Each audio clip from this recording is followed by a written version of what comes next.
Hello दोस्तों, big boss big boss big boss ये नाम हर तरफ गूंज रहा है। उसमें एक महान कंटेस्टेंट का नाम है तानिया मित्तल, जो बाहर हर किसी के मुंह पर रहता है। वो रहता किस तरीके से है वो आप सब जानते हैं। उनकी बातें ऐसी होती हैं कि आप इस क्लिप में देखो। आप बिल्कुल ये मत सोचना कि 10-11 लोग क्या मैटर करते हैं, यहाँ क्या इक्वेशन बनती है। नहीं ये सब पीनट्स हैं। ये हम सब लोग है ना मैम, पीनट्स हैं।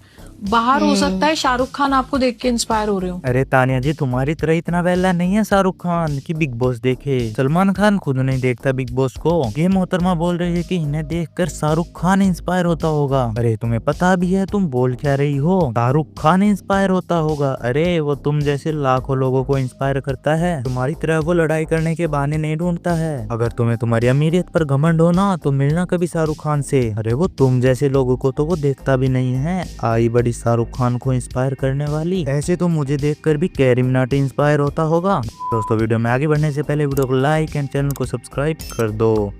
खान साहब, अदरक टमाटर घी भिजवा दीजिए। मैं ठीक से खा लूं। पनीर चिकन सब खत्म हो रहा है। ठीक है वासने पर। आंटी जी, तुम ये बोल क्या रही हो? सलमान भाई शो को होस्ट करते हैं, ठेले को नहीं। और कुछ भी बता दो, स्पेशल तुम्हारे लिए पहुंचाएंगे अंदर लहसुन प्याज। सलमान भाई बाहर जाकर तो ठेला ही लगाते हैं ना। साबुन से हाथ में जलन होती है बहुत। फिर भी मैं कोई मेरे को कुछ बोले नहीं, इसलिए मैं पूरा दिन करती हूँ। बार बार सामान ही ले जाती रहती हूँ। मुझे बहुत परेशान हो जाती हूँ, पता ही नहीं होता क्या पहन कर रहे हैं, फिर कपड़े प्रेस कर रहे हैं। बहुत हाथ दुखने लगते हैं, फिर साड़ी प्रेस करो, ये करो। यहाँ पे कोई तारीफ भी नहीं कर सकता काम करने के बाद। सब चिल्लाते ही रहते हैं। जल्दी से घर आ जाऊँगी मैं 2-3 महीने में।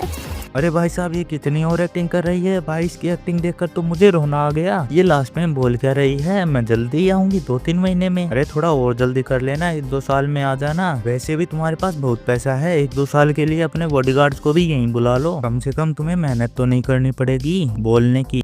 वो तुम्हें ब्रश करवा देंगे, झाड़ू निकाल देंगे और तुम्हारे काम कर देंगे। अरे वो बॉडीगार्ड्स हैं या फिर तुम्हारे काम वाले जिनसे तुम झाड़ू पोछा करवाती हो? अरे तानिया जी, बॉडीगार्ड सिक्योरिटी के लिए होते हैं, मांझने के लिए नहीं। ओ, तुमने तुम्हारे काम वालों को ही बॉडीगार्ड्स बना लिया। अरे वाह। हेयर वॉश वगैरह करना नहीं आता था ना?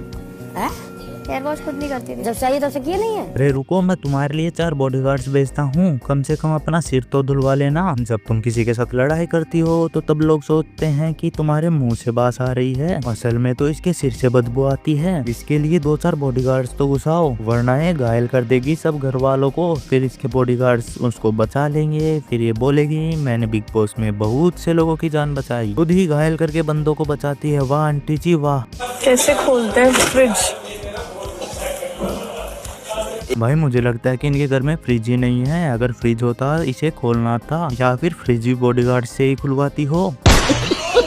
आप सो के उठे हो ना तो आपकी बेडशीट पे सल भी नहीं आ सकती, वो बहुत गुस्सा हो जाते हैं। इनके चद्दर पर चला जाने से इतना विवाद हो जाता है। हमारे बेड पर तो चद्दर ही नहीं दिखती, पता नहीं कौन से कोने में। जैसे हम जैसे नाइट सूट में या सुबह साड़ी में आप देखोगे ना, ज्वेलरी भी प्रॉपर है। कोई चीज कम होती है ना तो इतनी जोर की डांट पड़ती है कि अब वो हैबिट पड़ गई है कि आप ऐसे ही घूम नहीं सकते। भाई इनके यहाँ ऐसा है कि अगर सो रहे हो तो भी ज्वेलरी पहन के रखो। अगर एक भी ज्वेलरी नहीं पहनी तो फिर इनके पिता इनको घर में ही नहीं रखते। अब इसने ज्वेलरी नहीं पहनी थी तो इसके पापा ने इसको बिग बॉस में भेज दिया।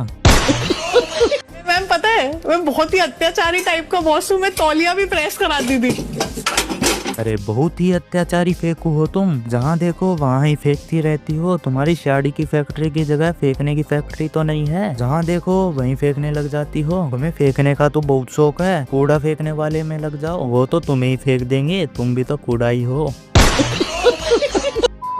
और मैंने अपने बॉयफ्रेंड को भी कार गिफ्ट की थी, तो सब मैंने खुद ही खरीदी। तो ब्रेकअप हुआ तो क्यों नहीं वापस ली? दे दी।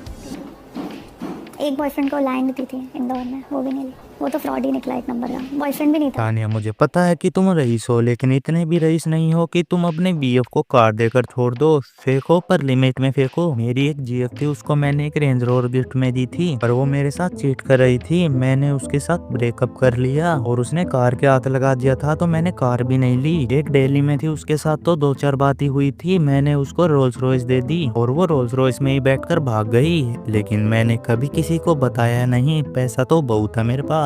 मुझे बोलेगा you are the beautiful, you are the वो, यू आर द, मैं सुन चुकी हूँ, मुझे पता है वो क्या कर रहा है। ऐसा बोला उसने? कर रहा है ना अभी वो सब नाटक। ब्यूटीफुल भी बोला, मतलब झूठा भी है। हाँ झूठा भी है।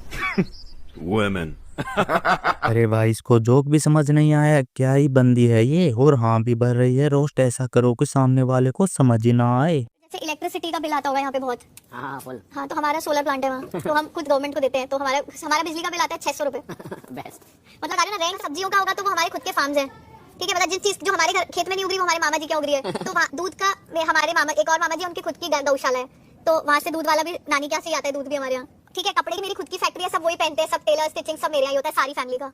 तो कोई हमारा ब्रांड्स का कोई कुछ खरीदने का कोई खर्चा ही नहीं है। तानिया जी जो प्रोटेक्शन के लिए यूज होता है उसकी फैक्ट्री तुम्हारे फूफा जी की होगी, उसके भी पैसे बच जाते होंगे तुम्हारे। तो दोस्तों अगर वीडियो पसंद आई हो तो लाइक शेयर एंड सब्सक्राइब करना मत भूलना। Bye bye.